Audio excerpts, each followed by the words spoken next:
Election results are out on June 4th. BJP as a political party has failed to secure an absolute majority. They have no other alternative but to form coalition with other parties to form government at the center. Now, everywhere in India, it is being discussed which party will join hands with BJP to form a long term government, which leader of which party will be assigned which portfolio, how long the coalition government may last, who will defect and who will not. These are some of the discussions going on in public. Other news items are way behind the background. In the meantime, the Education Minister of Delhi government, Atashi Marlena, made a brief presentation just a few days ago. Her presentation was about the newly declared results of selection test for admissions in medical college. Acronym of the test is NEET examination. NEET is spelled with NEET. According to the Education Minister, students of the Delhi government schools who appeared in the NEET examination have performed exceptionally well and significantly better than expensive and well publicized private schools and coaching institutions all over India. She said this year about 414 students from Delhi government schools who appeared in the NEET examination have been selected to get admission in the government medical colleges. During the last couple of years, number of students from Delhi government schools who are selected to join medical colleges are steadily rising.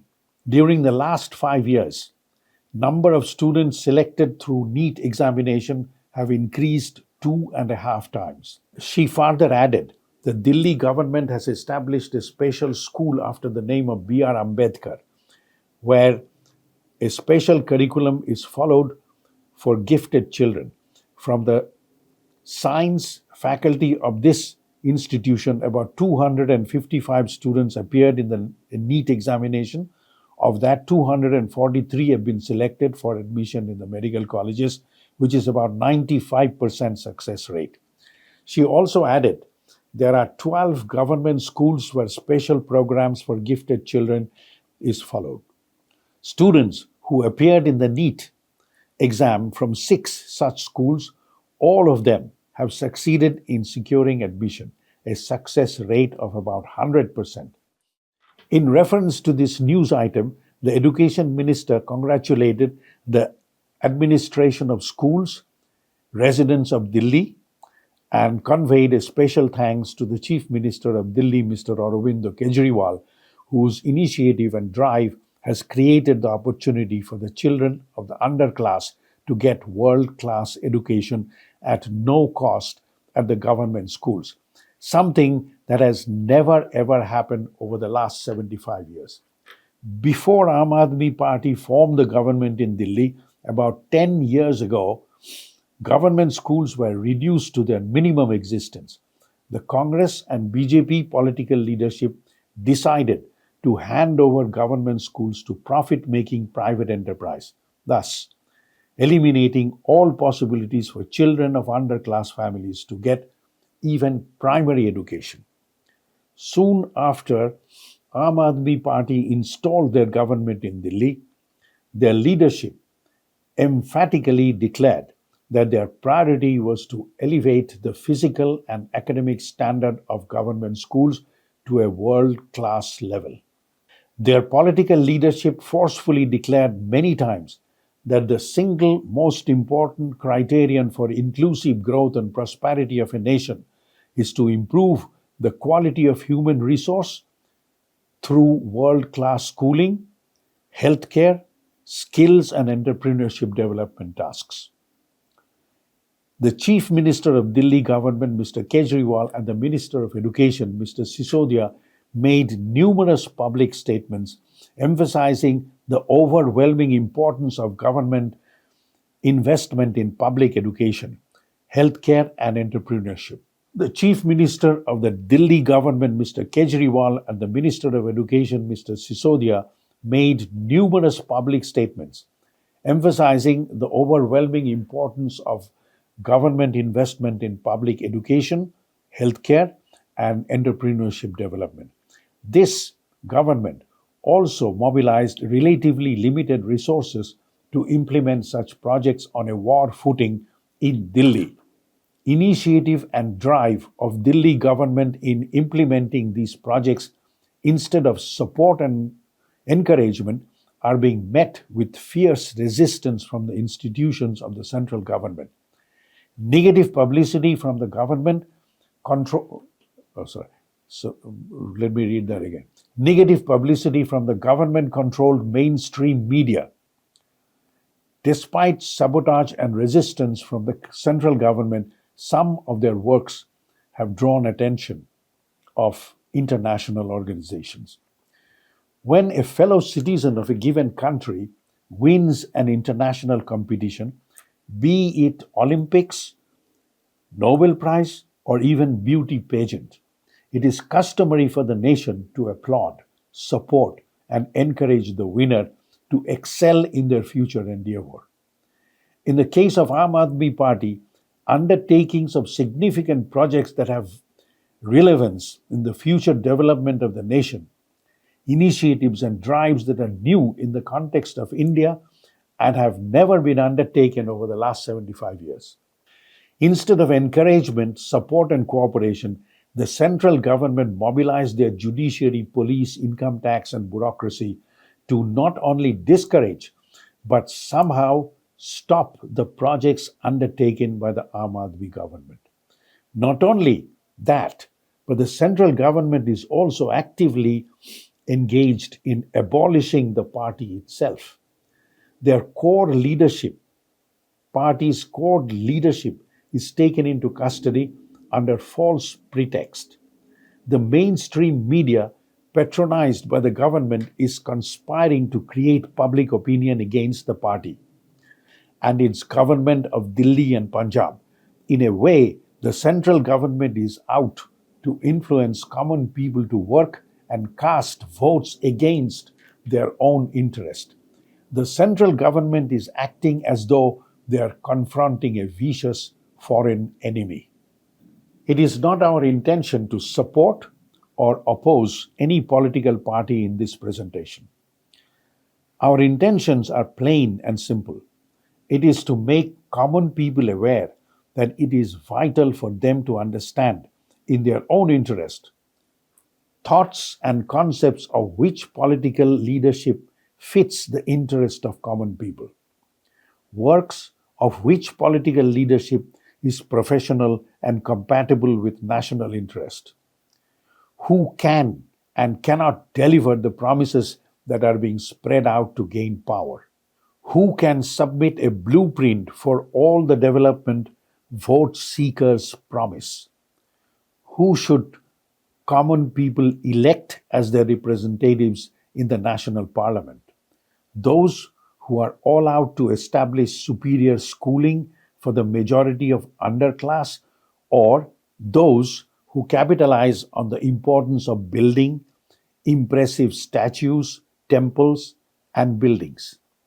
It is essential for all people to understand that 95% of the population who are unable to express their thoughts in English are being ruled by the 5% who are controlling political and therefore economic power of the nation. It is these 5% Anglophone India that are immensely rich and are hell bent to transfer national resources to Western banks. It is estimated that annually more than $1 trillion worth of resources generated from your labor, sweat, and blood are being transferred to the Western banks. It is these community whom you vote and elect to the parliament so that they can enrich themselves with wealth that you create. You might have heard a piece of news that all of the 543 members of Lok Sabha, every second one has a criminal record and every third one is semi-illiterate.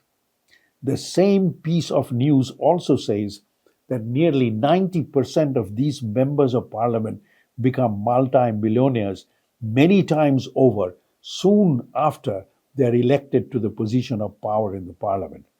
This is the trend running for the last 75 years. Since independence in 1947, people have been made to believe that common people of the nation will someday enjoy a dignified, prosperous life through the system of parliamentary democracy. Why and how? You are told because this kind of democracy gives you access to freedom and human rights, gives you the freedom to choose one party over the other, essentially one criminal over the other, one semi-illiterate over the other, no more, no less. A one-time leader of BJP, Mr. Murli Manohar Joshi, once made a public comment, "You get the government you deserve." This comment was made as words of wisdom to the public. What he meant was, the public must be conscious of their own interest. They must be able to evaluate the capacity and worth of the representative they vote for, because at the end of the day, it is the elected representative who decides your fate. Every voter must remember the significance of this statement. It is interesting that Mr. Joshi is neither active nor attached to the BJP party anymore. How professional and how competent a political leadership is, that realization is a product of a quality of schooling.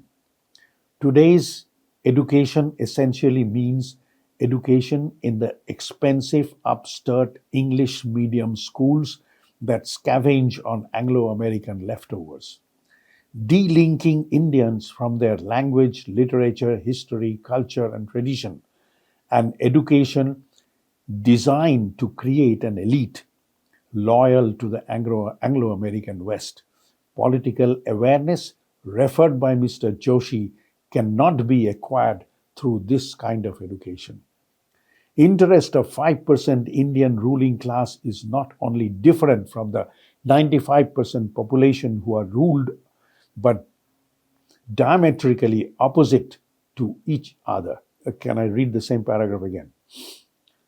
That's it. Interest of 5% Indian ruling class is not only different from the 95% population who are ruled, but diametrically opposite to each other.